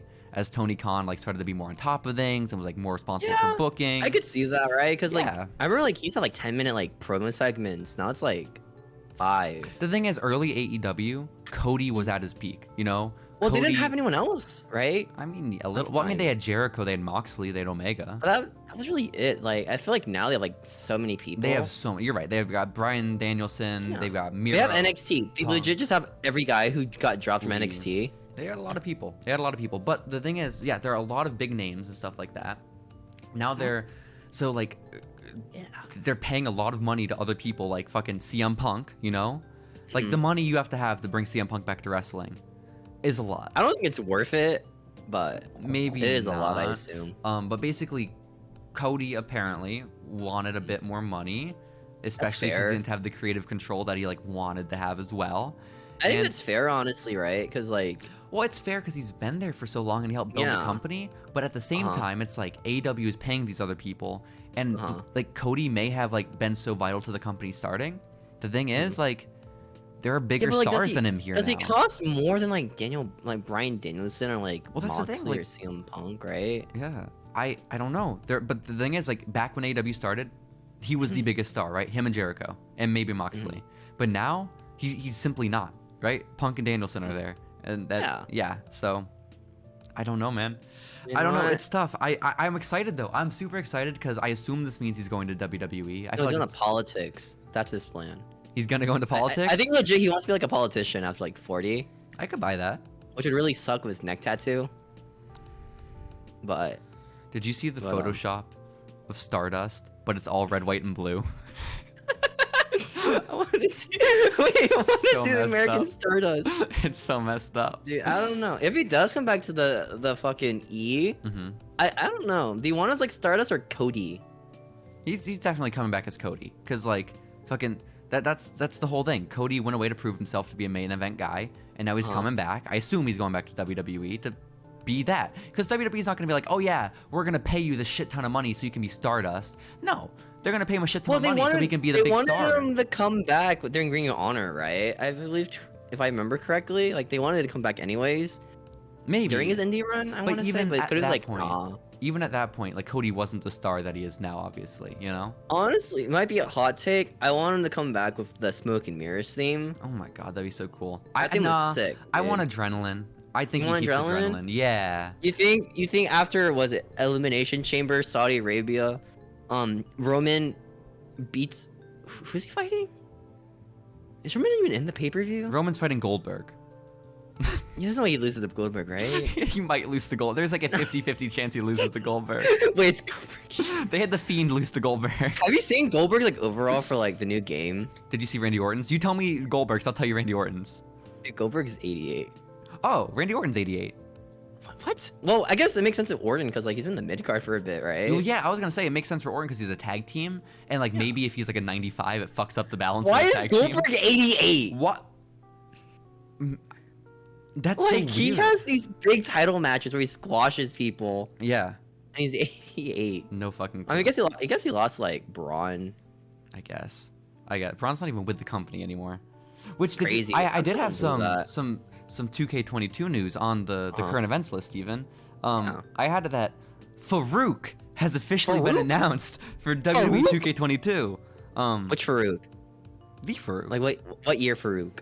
It looked like APA Farouk, not Farouk. Nation Farouk. Yeah. Nation I was Farouk's hoping so sick. for blue helmet Farouk, honestly. Yeah. Debut Farouk? Hell yeah. Yo, that'd be awesome.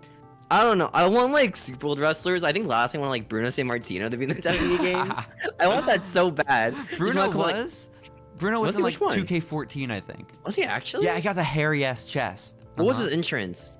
I think it was just like the WWE like Hall of Famer like sound, you know. Oh, Yeah. Did he get a theme song for him? Nah.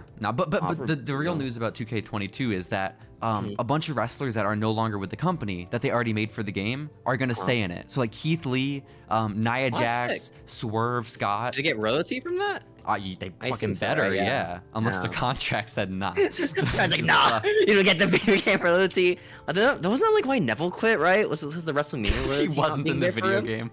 No. It's because like I Yeah. think for like WrestleMania. Because they put him in right, the pre-show. like, He wanted to be on the Series. main show, right? Yeah, and then you get paid for the royalties for the pay-per-view, I think, right? It was like Yep. makes sense. Yeah. Or he just but didn't want a job to Enzo. basically, what I thought was the funniest fucking thing, though, is they released more details because WWE 2K22 is going to be the game where General Manager mode returns to wrestling video games. Yo, sick! That's And awesome. they're like announcing features of it, and one of them is that as like the general manager of a brand, you have like the authority, sort of, that the board of directors that you report to, right? And you can get special tasks from the board, like Triple H, who says like, "Hey, do this thing this week, and we'll give you an award, right? Or a Hey, reward." that's sick. And the one they used as an example, it's a photo of Triple Fire H Keith with a Lee. text message. No, not Fire Keith Lee. It says, No? "Do not use Nia Jax in a match this week." I mean, they didn't listen to Triple H's advice, you know? Like, Nia Jax did a lot of, like, matches a lot of weeks. It's just so I don't fun. know. You could change Poor that. Nia. You can. I think it was a shoot. I think that's a shoot. Some developers like, fuck Nia Jax, dude. Nia Jax. Dude, whatever you do. Fucking Mark just behind the games like, fuck Night Jacks, you're not being... Oh, so which, good. yeah. I think the game looks sick. I might buy it. I haven't bought a wrestling game since like 2013, I want to say, like 2K13. The next wrestling game I buy is gonna be the AEW one. I want to buy the AEW one, but like the graphics look kind of the graphics in 2K22 do not look good, Steven. 2022, don't. They look very bad. 2K19 still looks better. It really just does. Yes, I think. But what's it called? They released more details about general manager mode after the whole Nia Jax thing, and it's apparently like so bare bones. Like you're only allowed to book singles and tag matches. You're only allowed 3 matches on the show. What? You're a general manager, you're gonna get 3 matches? You can't do a custom brand. Yeah, it's like apparently very basic. You can't do 205 Live? No 205 Live, no NXT level up. It's devastating. I might buy the games on sale. Yeah, play it on stream on twitch.tv/Ixaverse. Nah. Damn. See, I feel like the thing about like playing wrestling is like, do I want to like tell people I play wrestling games? You know? Well, just you don't have to take it seriously. Just like fucking laugh at what you're doing. You know? Oh yeah. Yeah. I don't know, cause like you think the best part of the games for a bit was like the glitches, right? Yeah. And now that they like don't want glitches to pop, it's like, oof. They're gonna have glitches, Steven. Let's be very. They're gonna have glitches. Honestly, whenever these games come out, I just watch the entrances on YouTube and like, all right, that's good enough for me. Yeah. Yeah. I agree. Just sick. I agree. Well, Steven, in addition to Farouk being confirmed for 2K22, Brock Lesnar did an interview this week with Pat McAfee on the Pat McAfee show. Oh, I saw that. Did you watch the whole thing? No, I saw clips of it. I watched the whole thing, and it's like the first ever like out of character interview I've seen Brock do, and he was just like so fucking fun and funny. I enjoyed it a lot. Brock's like a chill dude. Yeah, chill also, dude. Like, I like how it's like wrestlers now, they're in it for the art. Going for the money, dude. Yeah. That's what he said. It's kind of based on Brock, honestly. Kinda. I think that's like the difference between like AEW and like W, right? It's like W's like, we can do it for the money, not for the art, right? I mean, I guess like it maybe fundamentally, and the fact that it's like yeah. this massive publicly traded corporation versus, Tony Khan and his little buddies having cool matches. Tony Khan and friends. Tony Khan and friends. I love Tony Khan and friends, though. Don't get me wrong. It's all I will watch. But no, I thought the Lesnar interview was really cool because again, like he was just a fun guy the entire time. It was pretty insightful. I liked when he talked about the fact that like fucking he still gets fucking nervous like when he goes out in front of a big crowd and all that kind of stuff. Yeah, it kind of. He's like an introvert, right? Isn't he super introverted? Like he's like a farm man. He said he got his ponytail cut because his kids dared him to. No. No, That's sorry. Gonna be the next game. No, not that he cut off his ponytail, but that like he cut his hair to be a ponytail because his kids said that he wouldn't do it. And so now he has a ponytail. I think he looks great with it, yeah. But no, there was a lot from the interview to I would just say go watch the whole thing. It was really quick to watch. He was there to promote his own barbecue seasoning. That's why he was on. I might get it. Is it better than JR's barbecue?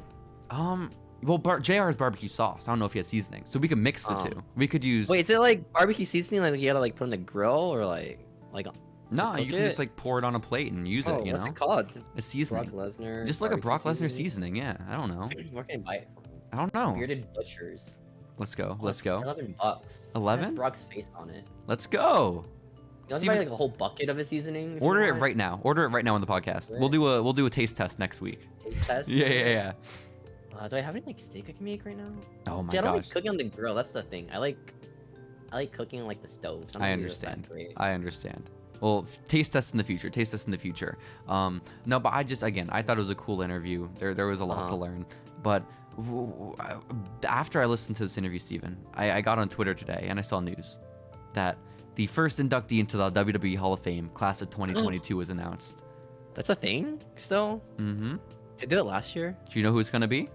Who is it? Is it Tanaka? Mark Calloway. It's The Undertaker. I know. Yeah, The Undertaker is going into the Hall of Fame. So is it as Mark Calloway or is it The Undertaker? No, it says The Undertaker. I would love if they inducted Mark Calloway into the Hall of Fame. Oh my god, it's Mark Calloway. Oh, it's mean Mark Calloway. Oh my gosh. What's it, Glenn? When they induct Kane, it's like, it's Glenn. This is Glenn? Glenn DDT? Was that his name? Glenn when he was Jacobs? Like the dentist? Oh, Jacobs? Shit. No. You're talking about Isaac Yankem. Oh, Isaac Yankem. Yeah, Let's go. Absolutely. But Steven, we're gonna be there. Or we're not gonna be at the Hall of Fame ceremony, but we'll be there at WrestleMania, like when he comes out. Like, is that for wrestlers only? Is that for like like audience as well. With COVID, I don't know. They might do. I assume Yeah. they'll probably do a ceremony, but Like, do people actually care about like this like Hall of Fame shows? Like, well, the Hall of Fame is always very weird because my dad and I, because Uh-huh. I went to WrestleMania from 28 to 35, right? Mhm. And so we never went to a Hall of Fame ceremony. We would go to Access that night because it was always the most empty Access because people were at the Hall of Fame. I always want to go Hall of Fame, dude. Like, what do you gain from that? And then you would get all the shitty wrestlers at Access too because all the good wrestlers are at the Hall of Fame. What? Like, yeah. you can meet Sin Cara. Dude, we can meet Cedric Alexander, dude. Yo, let's go. I want to meet Alex. Cedric. But Like, yo, man. basically, you would have the Hall of Fame on all the TVs at Access, like throughout the entire venue, right? And it was always so funny because each year it'd either be like, oh, it's a great Hall of Fame, or it would be the worst Hall of Fame ever because people talk too long and the speaking engagement goes 4 hours because fucking Hacksaw Jim Duggan doesn't shut the fuck up. It's so funny. I don't know, cause like some like people do like the serious, right? And like you get Kurt Angle's like, you know, this is a joke. Like, he doesn't really care about it. It's just jokes. I like that. Yeah, I like the joke stuff. And you know what? I even liked Scott Hall's was pretty serious too, right? But then he ended it off with like, bad times don't last, but bad guys do. Like, I think that's a really that's cool fun, line. that's fun. Yeah. fun. But Taker for Hall of Fame. I'm interested to see if Hey. he talks. I'm sure he does. Like, we're sort of Yeah? past the point of He's gonna be out of character, right? keeping the character. Yeah, like we had a Once whole he goes, documentary. like, the of him out fucking of American character. badass. He comes out as that. Oh my god, he better. That'd be sick. Well, who's inducting him? Is it Kane? I assume Great Vince, politician. right? I assume Vince. Has Vince ever done that? I don't think he has. crazy. He might have, but like if he's gonna do it for anyone, it's gonna be the Undertaker, you know? Yeah. Yeah. Guess. So that's big news. That's big news. Steven, you know what Hey. else we might get to see at WrestleMania? Who else want to see? Cody. Maybe we'll get back to that. Cody. We might see Steve, Stone Cold Steve Steve? Austin. Oh, the rumors. Yeah, there the are rumors that WWE, very confirmed rumors apparently, that WWE has reached out rumors. to Stone Cold and been like, hey, dude, we really want you this year, like more than ever. We will give you so much money. And so that's sort of where it's at. And they keep having Kevin Money. Owens come out and shit talk Texas on TV each week too. So Kevin Steve Austin be a pretty fun match, I feel like. yeah, I mean, I'm a little worried. He hasn't wrestled in 20 years and he, Well, just because, like, that's why you have Kevin Owens just to carry most of the match. And, like, yeah. just have Steve Austin do, like, a stunner and a Luthez. And that's really all he needs to do, right? The thing is, like, if Stone Cold beats Kevin Owens, I pray to Yeah. God they never let Kevin Owens do the stunner ever again. Because Oh Kevin my Owens has God. such a shitty stunner. Let's talk about Oh it, my okay? gosh, his It's so stunner bad. It's like the quick kick to the quick drop. It's bad. There's no build up to it. He just No. does it. No, his pop-up powerbomb was the sickest move ever. Just simply go back. Oh, can he do that still? I don't know if he still can. What do you mean? Of course he Like, can. is he able to lift up like Omos? Was it Omos? Omos? Well, maybe Omos? maybe Omos we do something different. You know, maybe we do like a The routine. stunner. The frog splash. Shout out to his How do you Uncle beat Eddie. Omos? I don't get like how do you book your champion to beat Omos and like when you gotta lift him up? John Cena. You know? John Cena. Roman Off the top Reigns versus Omos? Oh my god. Yo. Oh my god! Speaking of spears, I think it was during Lucha. Speaking of Was Spears, Sean Spears was this it week on the Blue Dynamite. Demon match? I want to talk about this. Okay. They had such a weird spear from From what Mil, was it? right? Yeah, where like he kind of like just did it and just stopped like halfway Mhm. and just like he slowly fell down. It was really Yeah. awkward looking. It was. That was like right up to the build up of the match. Yeah. Yeah. Yeah. But okay, so Stone Cold might be there at WrestleMania, which I mean I doubt it, you know, but if He it shows is, up anyways, right? Like, I mean I'm sure he'll be in Texas that weekend, you know, but yeah. will he be at the event? Who knows? I hope so though, because that would be so sick. I'd love to see Stone Cold in person. That'd be awesome. He'll probably do an appearance. Like he usually does appearances at WrestleMania, Yeah. right? Sometimes. It depends on the year. But Steven, Steven, What up? we're gonna be in attendance at WrestleMania. We hope. We assume. Meaning, we might also get to see motherfucker Cody Rhodes. Yo, We might get legit. to hear adrenaline. And that. Oh my Imagine the God. ending of like Roman versus Brock 28, right? Mhm. Where Roman, I don't really care who wins. To be honest, No. Roman like holds up the title, Oh, I care. and all of a sudden, I care. here, I hope it's Roman. I'll You be hope it's honest. Yeah. yeah. You see Mm-hmm. Roman. He's looking on the corner. He's cheering. Just pyros, just fireworks. And all of a sudden, If you smell. they might do that one. And it's Check Cody. it out. It's the Rock's music. It's Cody. was it wrestling as more than one royal family, right? Mhm. It's like, you think the bloodline's the real family? It's me, Cody. He just walks down That's the ring with with pyros. Mhm. You know, from the middle of the ramp, it opens up. He comes out with a layer belt.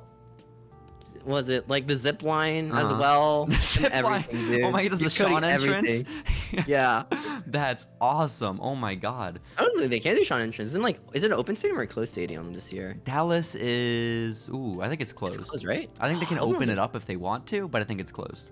I don't know. Do you prefer open or closed? Because I feel like closed looks cool at night, but in the day it just doesn't look that great. I don't know. I feel like I'm usually I like the daytime ones a lot more because then you like you feel like as it gets darker during the night, you're like, Oh yeah, it's more, like, this dramatic. is cool. Like the matches, Yeah. Whereas if it's in an arena that's closed, it's like every match kind of just But plays is it together. harder to watch in the daytime if it's like the glare from the sun on the screen? Not well if you're watching the screen, yeah, but generally I'm Okay. watching the ring. You know. Oh, I don't know how far we are. Hopefully close enough to see the ring. Sick. But Steven, if What up? Cody is at WrestleMania, I'm gonna piss. I want Cody so bad. Because You're does he? mid-carder, Does he? dude. That's I'm so confused because I've been listening again to all these different news places talk about wrestling, talk about Cody, and there's so different interpretations. There's one where like the assumption is Cody's coming in to become champion, like he's gonna fight like Bobby Lashley, he's gonna win the WWE title at Mania, and they're just like Yeah. taking that for granted. They're assuming it. Whereas other people are like, Cody will come back, maybe have like a big match, and then like just become a mid card guy. But there's no way Cody leaves AEW to become a mid card guy in WWE again. What? Cause like, what's mid card? Like Kevin Owens tier, right? Or like AJ Styles tier I'd right say now? Kevin Owens is even kind of up there because Kevin Owens is on Yeah. SmackDown, where right I now would put him on like Kevin Owens tier if I bring back Cody. I'd put him, yeah, maybe. Yeah. I feel like Cody needs to be top guy somewhere. Cody doesn't leave the Fair. company he built to not be top guy. You know what he's gonna do? He's gonna meet up with Shane McMahon. Like, yo, Mhm. you know Ring of Honor? Here we go. You're gonna build it back up. Yo, what's it? We might be going to Ring of Honor in Dallas too, Steven. Oh, is that the show? I thought Ring of Honor got canned. No, their return show is going to be at Dallas that weekend because there? what's it called? My dad's company, Sinclair. Oh, yeah? They fucking own Ring of Honor, so we might get free tickets. So let's What? go. Yeah. He's doing it. This is how I met Cody the one time at a show in San Antonio. Was he? Cody sounds like a Badass. chill dude. Yeah. I don't know. But Steven, look here, listen, okay? Okay. Because I what do you think happens to Cody? Like realistically, do you think he's top guy? Do you think he fades into the card? What do you think Dude, is happening? I think what happens, Cody, he has a fucking title match for like one of the Not main Roman. ones, right? I don't think they put him with Roman because Roman. No? You don't have Cody beat Roman, but you don't have Roman beat Cody. I think what they do, they put him against like fucking who's the W champion right now? Was it Bobby. Bobby? I think so. He's not staying champion, right? Well, the Elimination Chamber's like this weekend, and he's probably gonna lose it. you think he's gonna lose it to Brock? I don't know. If Cody hadn't left AEW, I would think Brock wins the title at Chamber. It's gonna be a unification match at Mania. Yeah. Maybe. But if Cody comes over, why not have night one of WrestleMania be headlined by Cody for the WWE title? Like have him fight Bobby, have him yeah? fight Randy Orton. Like I don't know, you know? Ooh, maybe Legacy too. Exactly. I would have fucking him like Teddy Jr. Well, would come you out. would you have him like put over people? Because like he's in like 35, right? I think he's Cody's still pretty 36. young. Yeah. He's 36. Mhm. He's still pretty But young. no. Because like usually they gave like people the Jeff Hardy, Finn Balor things of like 40, Mhm. right? Even Bobby Lashley's like 43 or something. Oh, dang. Well, Balor's Yeah. like huge though. Like Yeah. Like. But big the man, thing he's is a like, big dude. God, Cody needs to be top guy, and if he's gonna do it, it's not gonna be on SmackDown. It's not gonna be with Roman. It's gonna be on No? Raw, right? He's gonna be on NXT 2.0. He's gonna be Braun Breaker for the title. Don't say that. Don't say that It's shit. gonna happen. Don't say that shit. No. Don't say that. No. Don't say that. You don't want Cody to beat Braun Breaker after Dolph Ziggler beats him for the title? No. So it's not. It's a non-title match between Cody and Braun Breaker. This is bullshit. Oh my god. Oh my gosh. Whatever. I hope. I don't know. I feel like he wants to use the Adrenaline song because he bought it. Adrenaline. You know, like he bought that song and like commissioned the band to do it for him. Yeah. I feel like he wants to use it, but I don't know. I would really too. enjoyed I mean, I love all his old theme songs. I love Smoke and Mirrors. I love the slowed down, shitty, grotesque Smoke and Mirrors. I love Yeah. all of it. Okay. Well, they love Smoke and Mirrors. They've remixed like 4 times They already. Like, did. that song's insane. But no, I think if you're bringing in Cody and he has the rights to that music, again, you're bringing in the Cody who is a headliner in AEW, who built the company. You bring in the wrestling has more than one royal family. No. You mean we get rid of the and we get rid of the indie one was just the wrestling. Well, no, that was TNA, right? I think that introduced that. He was in TNA? He was in TNA for a bit. Shit, that's why they like had to like sucks. pitch up his music because they didn't have the rights to it. Oh, I thought that was Ring of Honor. My bad. That's so sad. Do you think WrestleMania night, maybe next week, right? Maybe next main event. I don't know. I think people are saying like, do you save Cody for Raw after WrestleMania? No. Raw after WrestleMania doesn't mean jack shit anymore. Last time Raw after WrestleMania was meaningful was like 2017. Well, they could do like LA Knight, right? What the fuck are you talking about? What are you talking about? See, I'm gonna beat your ass. I'm gonna kick your ass. My favorite wrestler, LA Knight, dude. Do you know what it is? It's LA Knight. Eli Drake, yes. Yeah, Eli Drake. He sucks ass. Dude, he's the best. Whatever. No, I don't want to see Eli Drake versus Cody. I already had to watch him versus Brian Cage at fucking Lucha Underground versus Impact. It sucked. Yeah. Well, when was that? It was at Are we watching that as well? Huh? Are we watching that? Lucha Underground oh versus shit, Impact? maybe that's like the Is epilogue. that canon? Yeah, I guess so. Yo. But Steven, we have to get excited because at WrestleMania we might see Cody, we might see Stone Cold, we might see Do you mark out for these in the crowd? I'll mark out for Cody's theme. I will shit my pants for Cody. Especially if it's like the wrestling. Like I hear the word rat. Like when it starts, you just hear rat and like yo. Wrestling has more than one royal family. I can't wait for those children in the crowd. Like, hey man, who is this blonde dude with a really shitty neck? This is my question. People are assuming Cody's gonna be blonde in WWE.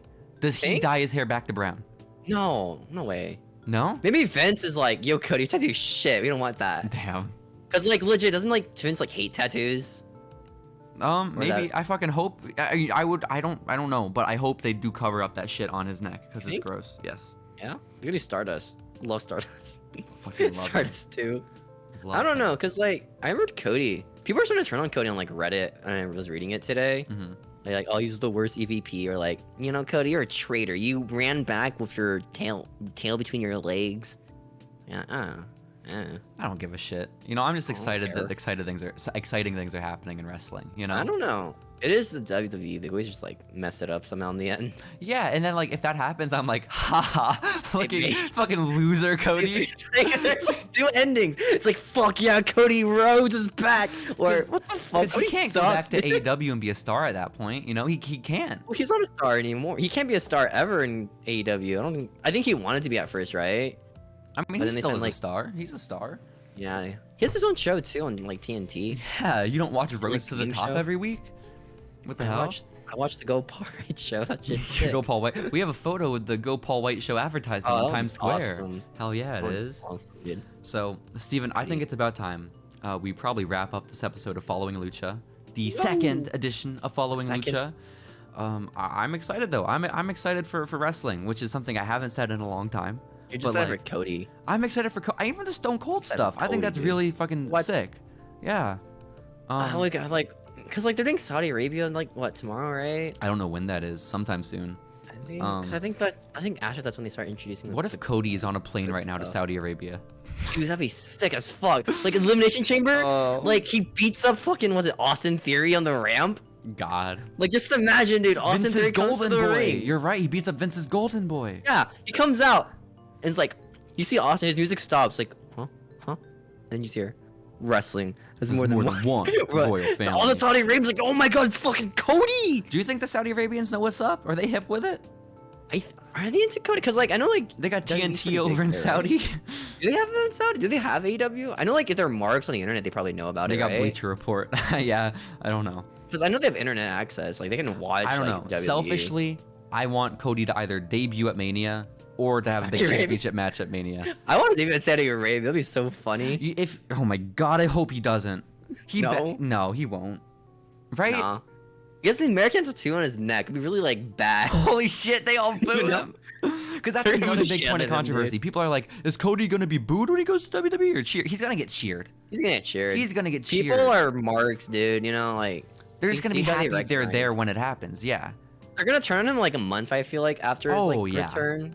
Well, like, that's the Cody one thing I'm upset about with Cody leaving is that I've sat through so much shit of Cody Rhodes. You know, like going back and forth, being like, is he a good guy? Is he a bad guy? I don't want to. He was a bad guy the entire time. Long-term storytelling, you know, long-term storytelling. Like, okay, he's finally gonna do it. He's finally gonna be the bad guy that we know he is. No, he just fucking books it. Well, it's weird because like he just took MJF's gimmick right now. Yeah. And Wardlow's gimmick too. I love you guys threatening Tony Khan with the contract. He's taking people's gimmicks. Hell yeah, let's go. Good for Cody. Okay, well, Steven, I'm excited for it. I hope this is what happens at Mania. Oh my, we can do a live following Lucha when we're there in person. Yo, we got my dad on it. Let's go. We're gonna format it. We're gonna format like, is it gonna be like a webcam of us talking or? No, we'll have our laptops out. We'll laptops. Have the same format. You want like this corner of the screen, right? Like, is it this way? No clue. Right, this one. Yeah, something like that. Yeah. Steven, either way, this has been Following Lucha, episode 2. I'm excited about wrestling. I'm excited about episode 3 of Lucha that we'll get to watch next week. But before we leave, Steven, hit us with our weekly Tucker fact. Hey, you know Tucker's last name is Tucker Knight? Tucker's last name. I hate to dispute you. I know you're the Tucker expert. I don't think his last name is Tucker Knight. No, I have to be honest. He doesn't have a last name. They got rid of it. Oh, my bad. That's when you're Tuck Knight. Your Tucker fact. Well, maybe it's like the Tucker factor. Is that what we call it? The Tucker factor? The Tucker news? Tucker news? Tucker facts. The weekly Tucker seg. I don't know. Like, what? Facts with the tack. That's not even his name. That's not his name. His name is not Tacker. It is Tucker. This has been this episode of Following Lucha. Next week, come up with a better title. You'll find Tucker it. fact. We can just do Tucker on the run. Tucker talk. There you go. I like Tucker talk. There you go. Yeah. There we go. Tucker talk. Okay, guys. We'll be back next week. Goodbye, everybody. Night.